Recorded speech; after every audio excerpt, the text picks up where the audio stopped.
Today's video is brought to you by The Crimer, the totally free, underground true crime newsletter. Some of us, if we are lucky enough, will find true love in our lifetime, and if you do find it, you should cherish it and hold on to it with both hands. However, sometimes fate tears that one person away from you, leaving you to rebuild upon the ashes of what you believed was your perfect life. And whoever comes next has some big shoes to fill. You just have to hope their intentions are true.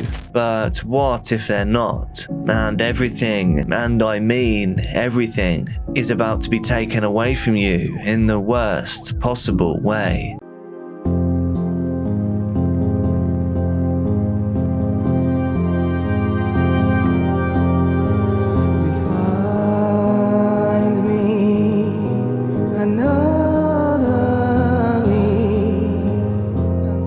Viewer discretion is advised for this educational documentary. Welcome back to CASE Documentaries. I bring you true crime, disturbing stories and other things that you may later regret knowing with regular uploads every week. Please do join the quickly growing, incredibly supportive CASE family by hitting subscribe now and turning on notifications. Thank you so much to all of my patrons. If your name is on screen right now, then you're a legend. Our love and respect goes out to all those affected by today's dark case. This video is brought to you by thecrimer.com. For reasons I can't even mention here, true crime creators are getting crushed right now. And that means you, the true crime community, are missing out on the content that you're actually here to see. The algorithm is broken and true crime is dropping off of your home screen. I know we've all noticed. That is why I've created The Crimer, the totally free underground true crime newsletter. The Crimer delivers you the carefully curated true crime content that you actually want to see. From unknown grassroots creators and journalists to high-budget must-see documentaries and everything in between. Well, not everything, just the really good stuff. Head over to thecrimer.com and join for totally free right now. That is thecrimer.com.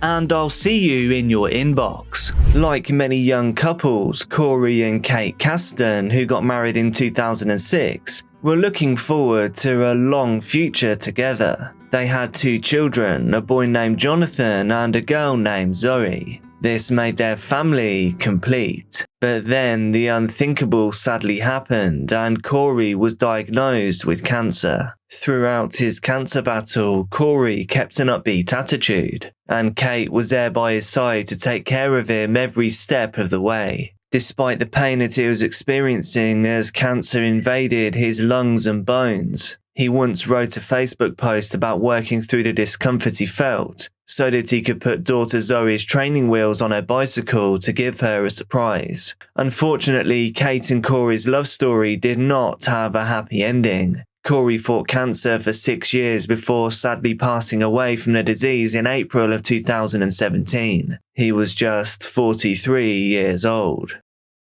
The loss of a wonderful husband and father like Corey left a big hole in the family. He was such a loving man who had a great relationship with his children and his wife. Jonathan and Zoe had been through a lot together. They had seen their father fight a vicious disease for most of their lives. Because of this bond and how close they were in age to each other, the brother and sister had an exceptionally close relationship.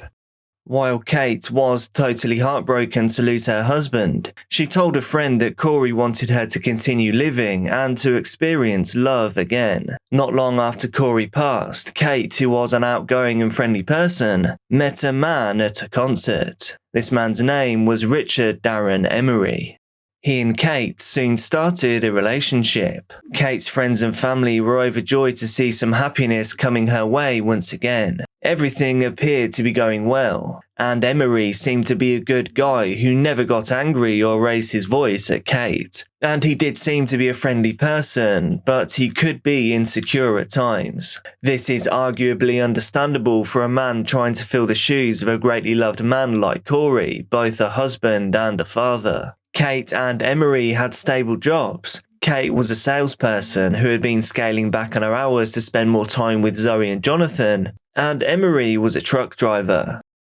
Richard Emery, who had been divorced twice, would often tell people that Kate was the love of his life, and he did seem to treat Kate and the two children well. He eventually moved in with Kate and her children in her home in St. Charles, a northwestern suburb of St. Louis in Missouri. Kate's father, Rick Moeckel, who only lived a few minutes from Kate, frequently saw his grandkids and often saw Richard as well. Everyone appeared to be thriving despite the tragic loss of Corey. Zoe was showing promise as an athlete, and she was already involved with field hockey, and she had plans to start playing lacrosse too. Jonathan enjoyed making people smile with his great sense of humour. Even though they'd been through a severe heartbreak and grief with their father passing away from cancer, they both appeared to enjoy having Richard Emery join into their household. He would help them with their homework at night, and he seemed to treat them well. Kate's mother, Jane Moeckel, who was divorced from Kate's father and had hip surgery in December of 2018, moved into Kate's house after this surgery. She planned to stay there until she had recovered from the operation. Everything now seemed to be going well for the whole family, and Kate had found the courage to move on and create a happy life for herself, a second chance after cancer had taken her first husband. But then, on December the 29th, 2018, a 911 call came in, and the caller was Jane Moeckel. She had called from a downstairs room at Kate's house. There she was hiding with her two grandchildren. The dispatcher could hear gunshots during the call. Police were dispatched, but by the time they got there, the unthinkable had happened. Jane, who was now 61 years old, 8-year-old Zoe and 10-year-old Jonathan, all had their time on this earth ended by firearm. Kate was found in her bedroom upstairs with severe injuries. The 39-year-old mother was brought to the hospital, and there she sadly passed.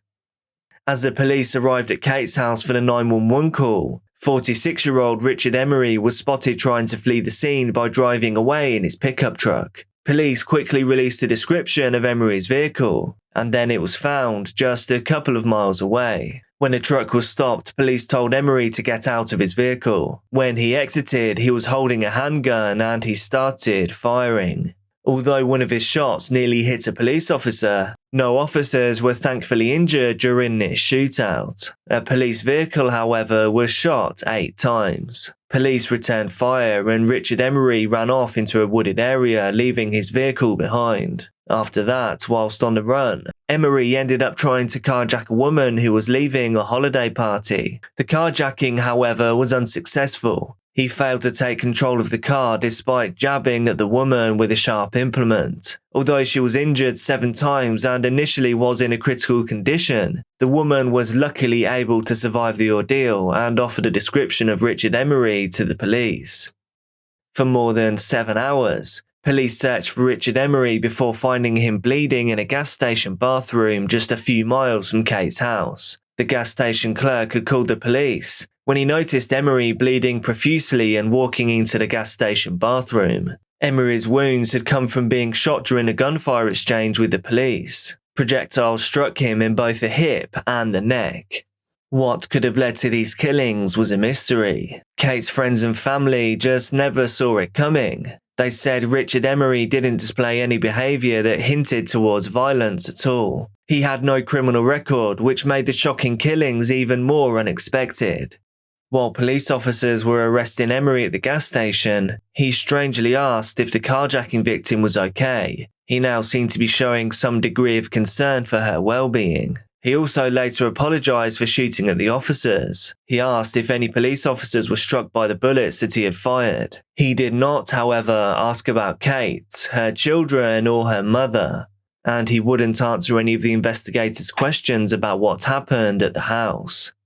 When he was brought to the hospital to treat his wounds, Emery told police he had thrown out the gun and knife he had used while he was on the run. He gave the police the specific locations where he had ditched each one of the weapons, and the police were luckily able to find them. The community was reeling from the news of the murder. They held a vigil days after the tragedy occurred. Approximately 400 people attended because the family was so well loved. Many people are still processing what happened, leaning on one another for support. We need to be connected. Dusty Geiger is a longtime family friend. There was a lot of love there, big love. She says the common thread that holds this family together is the mantra, big love. That's a family phrase that they embodied. Nancy Moeckel, her daughter Kate Kasten, and Kate's 2 kids, Jonathan and Zoe Kasten, were memorialized by their pastor and close friends and family. It's multi-generational, so there were friends and family of Jane and her daughter and families that got together with Kate and the kids. Meanwhile, Richard Emery was charged with the crimes he committed that night, facing 15 counts, which included multiple counts of first-degree murder, attempted robbery, and assault. Due to the severity of the crimes, Emery was held by the authorities and was not allowed to post bond.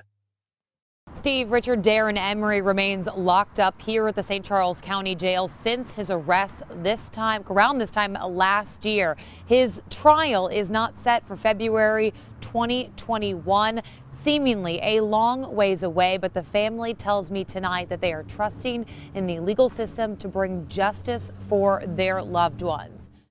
During Emery's trial, it was learned that he had been playing poker at a tavern and drinking on the night of the murders. When he got home, he and Kate got into a fight about Jonathan's Lego set, a Christmas present that Emery had bought for him. Kate told Emery that Jonathan's feelings were hurt because he had completed putting together the Lego set and wished that Richard had noticed when he had finished building it. While talking to Emery about Jonathan's hurt feelings, the fight between the couple continued to escalate. During the fight, Emery told the court that Kate slapped him on his face, and she then told him to leave her house. According to his account, the fight became more physical when he pushed Kate down and punched her. He said he didn't recall going to the safe located in his nightstand and then taking out his pistol, but he did. According to Emery's version of events, Kate and he struggled and the gun just went off. After shooting Kate, he went to the bedroom.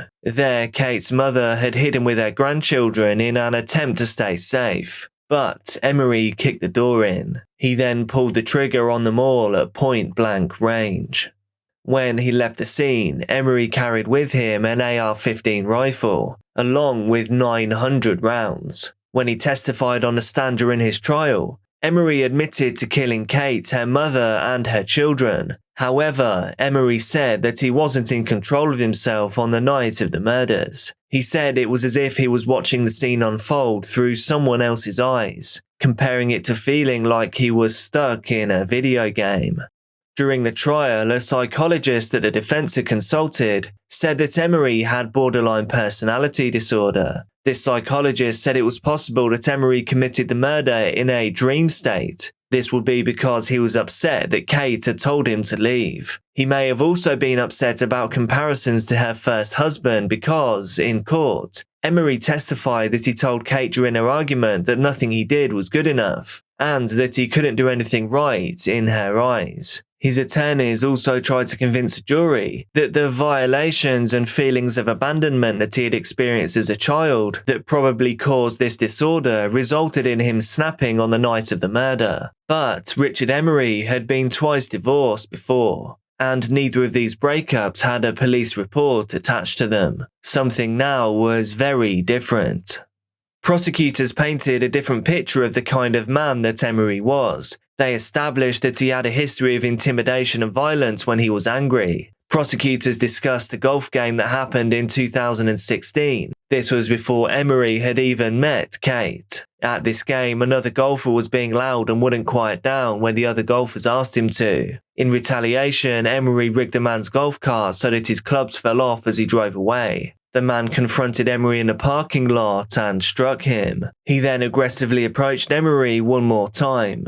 However, this time Emery took his pistol out of his truck and threatened to shoot the man. Later, he found out that the man simply wanted to apologize for striking him. During another incident with a co-worker, Emery got into a verbal fight and whipped out his pistol, and he did this just to show the person he was arguing with that he had a gun. Prosecutors said that Richard Emery's propensity for violence caused him to murder Kate and her family. According to their account of what had happened, on the night of the murders, Kate wanted to have a family night at home. She had asked Richard to stay home with the family for the night, but instead he went out to the bar to drink and to play poker. When he returned shortly after 11:30 p.m. that night, things quickly escalated out of control. They said after he murdered Kate, he would stop at nothing to escape punishment. They believed that he likely killed Kate's mother and her children, so that there would be no living witnesses to his crime. And then he jabbed his carjacking victim with a sharp implement in an attempt to evade capture. This added to the argument that Richard Emery was all about self-preservation.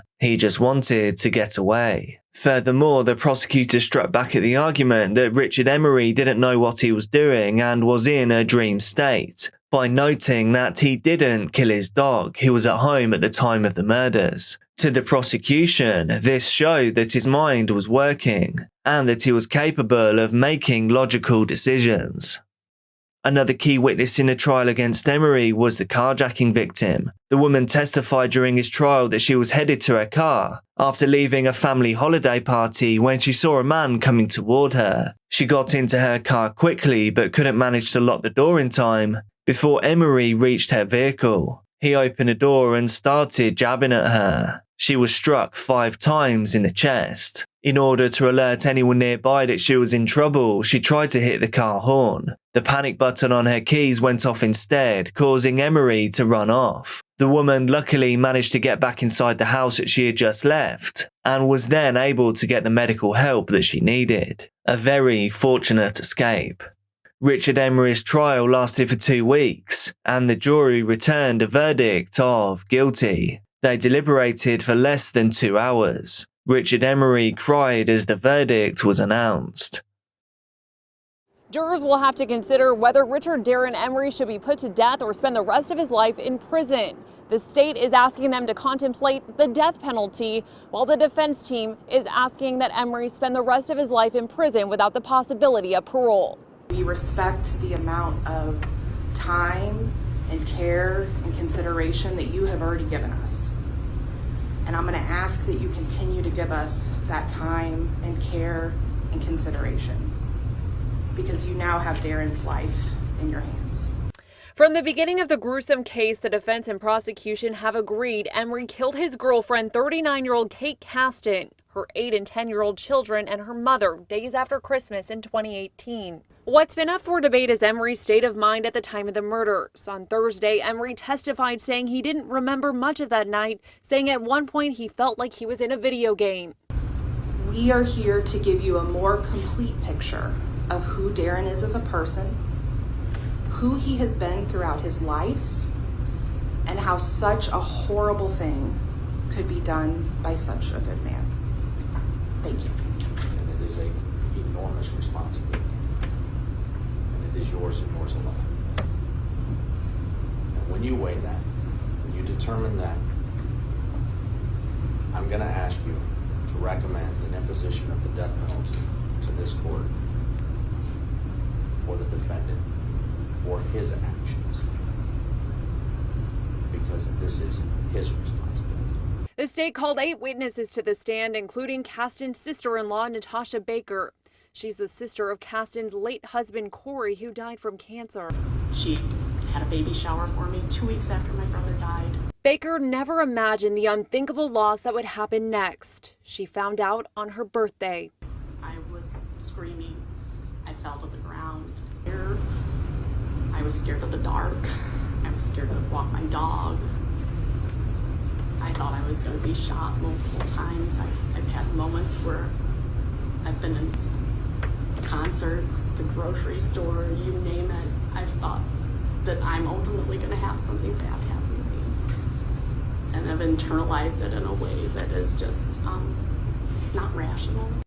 The jury also heard from police officers who responded to this home in the Oxford Estates neighborhood in St. Charles. Officer Dean Alexander found the bodies of Kasten's 2 children and her mother, Jane Moeckel. I knew they were gone. Even then, in the deep darkness with children, you gotta think, what if there's something I can do? What if there's a good chance that I can that I can see a glimmer of hope and I can help these kids. Dean Alexander says he's worked in law enforcement for nearly 30 years and responds to the worst of the worst. This role has and will always haunt me for the rest of my life. 3.5 years later, the officers involved in the shootout that followed the killings still deal with PTSD. This sounded like someone had the best way I can remember at the time when it was going through my head was like a howitzer. Like it was a cannon that was going off right by my head. I just remember like, man, this is so different because it was so loud and so impactful. Jeremy Bratton had nearly 2 decades of law enforcement experience. He says doctors medically retired him. So that was the last day I wore a police uniform. Kyle Schmidt, a former combat veteran, was just getting his career started as a police officer. The trauma following that has pushed me out of 2 careers. The defense plans to call several of Emery's relatives, friends, and former co-workers. The crimes were so horrific that jurors recommended Emery receive the death penalty, and the judge affirmed this in 2022, sentencing Emery to die for his crimes. Do you think the punishment fits the crime here? What do you think can be done to avoid something like this happening again in the future? Please do let me know down in the comments. If you appreciate what I'm doing here, please do remember to hit that like button. Be careful out there, and I'll see you soon.